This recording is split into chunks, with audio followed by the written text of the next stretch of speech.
शब्देभ्य तिमिरहरा जय दिट्ठी जनस्य दीवेन नत्तिकादब्बम तद सौखम सयमादा विषया किम तत्व कुब्बंती। आचार्य कुंद देव ने कहा है, जिसकी दृष्टि ही अंधकार का हरण करने वाली हो उसे दीपक की कोई जरूरत नहीं पड़ती है। जो आत्मा स्वयं सुख रूप है उसके लिए विषय किस काम के होते हैं, उनका प्रयोजन कुछ भी नहीं होता है। इस दृष्टि से हमें यह बात फलित होती है कि जिसने ब्रह्मचर्य की साधना कर ली है, जिसे अपनी आत्मा के अंदर सुख की प्राप्ति होने लगती है, जिसने वाणी पर संयम रख लिया है, जिसने अपने अंदर के अब काम उत्तेजक विचारों को ही त्याग दिया है, ऐसे व्यक्ति के लिए स्त्री किसी भी प्रकार से काम विकार उत्पन्न कराने में सक्षम नहीं हो सकती है। जैसा कि कहा है, चित्रम किमत्र यदि ते त्रिदशांग नाभिर्नीतम मनागपि मनो न विकार मार्गम कल्पांत काल मरुता चरिता चरेनो किम मंदरादि शिखरम चरितम कजात चित। यह मरुता जो होती हवा अगर चलती है कल्पांत काल की, तो वह सब कुछ तो उड़ा सकती है, लेकिन सुमेरु पर्वत को उड़ाने में सक्षम नहीं हो सकती है।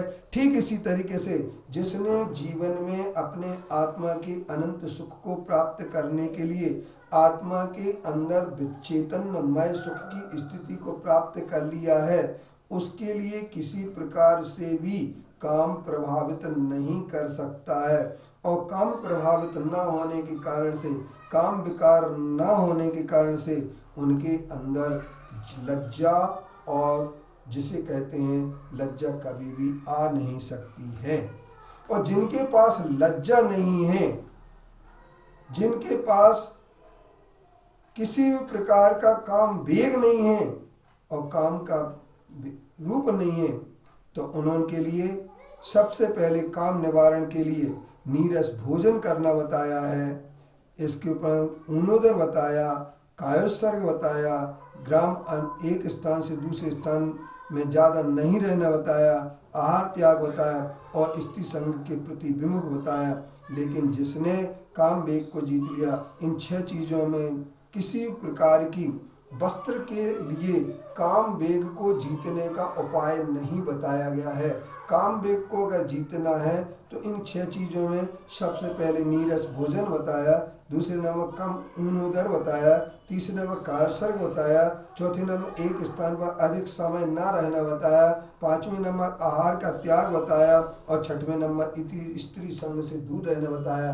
लेकिन वस्त्र के द्वारा काम नहीं जीता जा सकता है। जब वस्त्र के द्वारा काम को नहीं जीता जा सकता है, लज्जा ढकने के लिए, या लज्जा मन का विकार है या तन का, इस पर भी हमें सोचना होगा। लज्जा कभी तन का विकार नहीं हो सकती है, लज्जा मन का विकार होती है।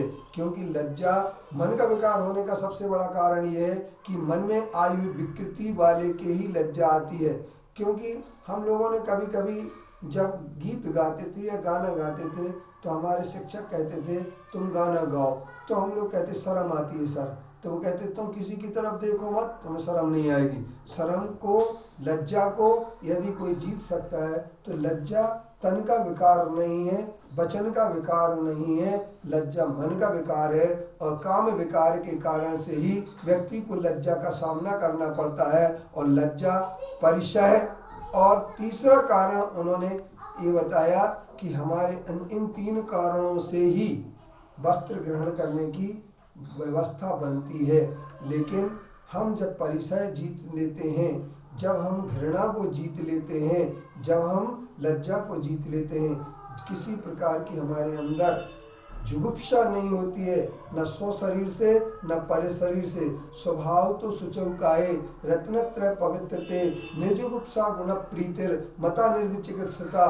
स्वभाव से ही शरीर अशुचि है, और इस अशुचि शरीर से घृणा किसी के शरीर पर भी की जा सकती है।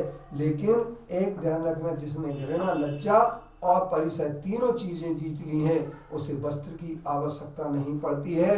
और यदि वस्त्र के लिए तिमिर हरा जय दिट्टी, जिसके स्वयं के अंदर ही तीनों विकार नष्ट हो चुके हों, काम विकार जिसके अंदर नहीं होता है, उसके लिए वस्त्र की कोई आवश्यकता नहीं होती है। वह निर्ग्रंथ रूप में आत्म साधना में लीन हो जाता है और आत्मा के लिए अगर उसके लिए दिशाएं ही अंबर बन जाती हैं, और जिसके लिए दिशा अंबर बन जाती है वह दिगंबर होता है। वह दिगंबर रूप में साधना करने वाला व्यक्ति आत्मा के कल्याण से जुड़ा रहता है, और ऐसे व्यक्ति के लिए हमेशा त्रैलोक्य पूज्यता का स्थान प्राप्त होता है। दिगंबराय सहोदराय सर्वे, सभी दिगंबर हमारे भाई हैं। हमें इस बात के लिए पंथ भेद, जाति भेद, क्षेत्रवाद, संघवाद, संतवाद से ऊपर उठ करके दिगंबरत्व के लिए हमें एक होना पड़ेगा।